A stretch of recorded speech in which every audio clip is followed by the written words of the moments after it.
Face Off. I am Leaping Librarian Stacey Rattner, and my fantastic co-host is author Steve Sheinkin. Yeah! Thank you. Yay!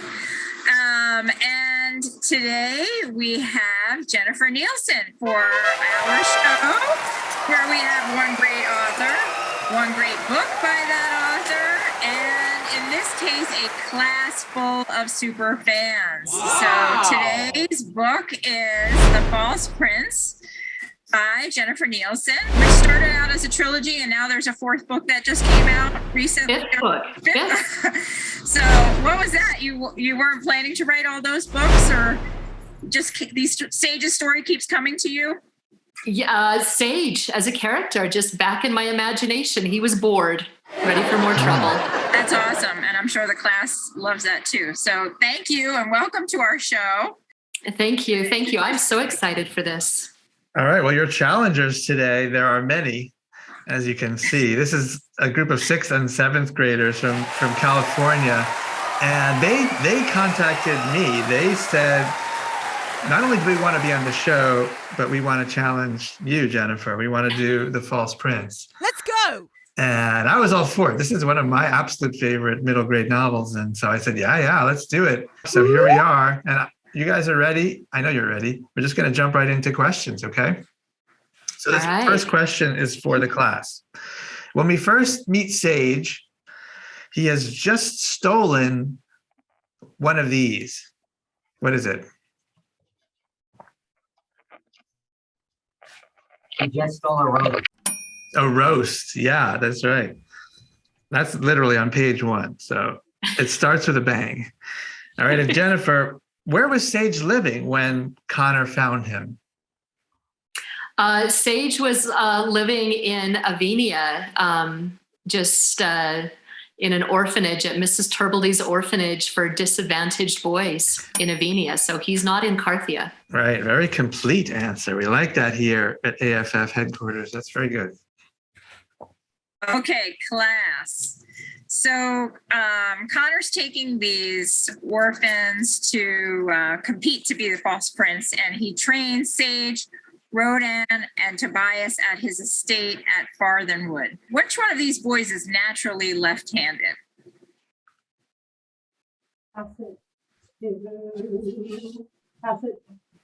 Sage. Yep. Which is because I am a lefty. Me too. So, yeah. Are you? Oh yeah, definitely. You can see I'm keeping score.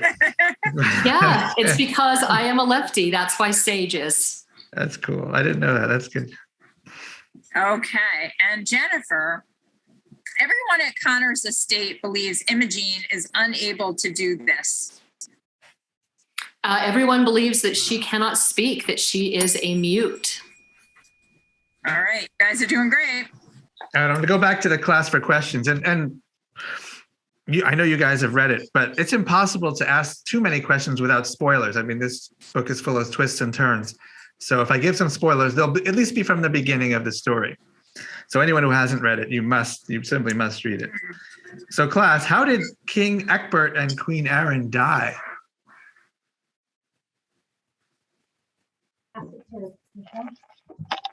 They died because they were poisoned. Yes, awesome. They were poisoned. And Jennifer, same thing in terms of spoilers. It is widely believed that Prince Jaron died in this way. He was being sent to school in Weimar and was on a ship traveling that way. That night, the ship was attacked by pirates. There were no survivors ever found. Correct. Very detailed answers. I know. Maybe we need harder questions. Well, they get harder, I think. Yeah. All right, class. Sage keeps this in his pocket and is furious when Connor takes it. Pass it to Darren. Sage has imitator's gold in his pocket. Yeah. Okay, and that is important in the story. It is, and I'll tell you when I first had the story, I did not expect Sage to react the way he did. Like, even though I created him, like as it comes out on paper, he just reacts so much bigger. And I was like, oh my gosh, if he is so angry, like why? And so the way that the story turns, I didn't know it was going to turn that way until that reaction kind of got poured out on paper. So that was a great question to have asked. I love hearing details like that. Yeah. So, and then I like this part of the story. Connor gets furious. This is for you, Jennifer, at Sage for losing this prized possession. Sage loses Windstorm, Connor's horse that he had intended to train. And he did it by being as reckless as possible. So he deserved to be in trouble. So we're heading into the 5th round, and everyone's getting everything so far. Class, what trick can both Sage and Prince Jaron do? Specific trick that's referred to. Who's going to take it? All right, right here. Genevieve. I think it's a knuckle roll. Yeah. With what? What does he roll? A coin. Yeah, exactly. He can roll a coin on his knuckles. And I'm again, sorry, I got to tell a story about this too, really quickly. Yeah. There's a reason for that. So I used to be a debate coach at a high school. And normally during a debate, you have to be madly taking notes while your opponent is speaking. And I had this one debater who never took notes. He would just listen. And as he did, he would roll the coin over his knuckles exactly the way I described Sage doing it. And it was so weird that the other team, it would always throw them off. This kid won so many debates, not because he was like the best debater, but because the way he rolled that coin, it was just mesmerizing to the opponents. So I knew for years ahead, I was going to steal that and get it in a novel one day. yeah, novelists you often hear them say that. You use the word steal, but you're just paying attention to real life and collecting interesting things. I'm sure there are a lot of writers in the class. You could always just do that. Just keep a notebook of ideas like that, little quirky details. Anything that grabs your attention. Yeah. Absolutely. All right. Observer. Now we're down to questions that really just come up once or twice in the book. But Jennifer, Sage's father enjoyed playing this instrument. The fiddler. I thought that was hard. Come on. You guys know that? You probably knew it too. Wow, congratulations. You got all 10 questions right. Of course, luckily we came armed with bonus questions, so don't worry. We don't like ties here. Like, could there have been a tie in the contest in the book? Obviously not. Oh, wow. It's coming to this then. Yeah. So should we just do our given bonus question? Yeah, and I would say if you, either side, class or Jennifer, raise your hand or press your buzzer. See the buzzer in front of you that we've provided with our big budget? Just listen to the question, and then if you think you know the answer, let us know. Okay.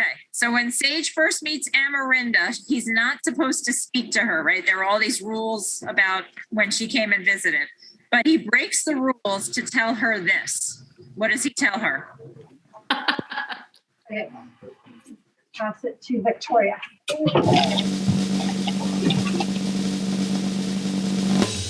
Sage tells her that she has a little dirt on her face. Wow.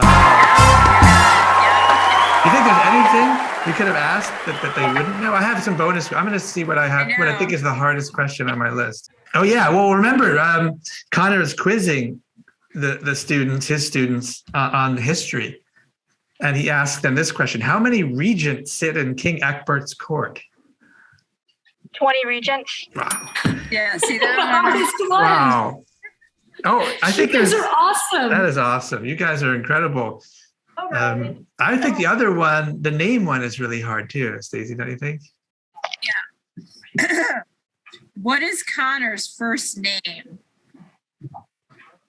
That's not the hardest one.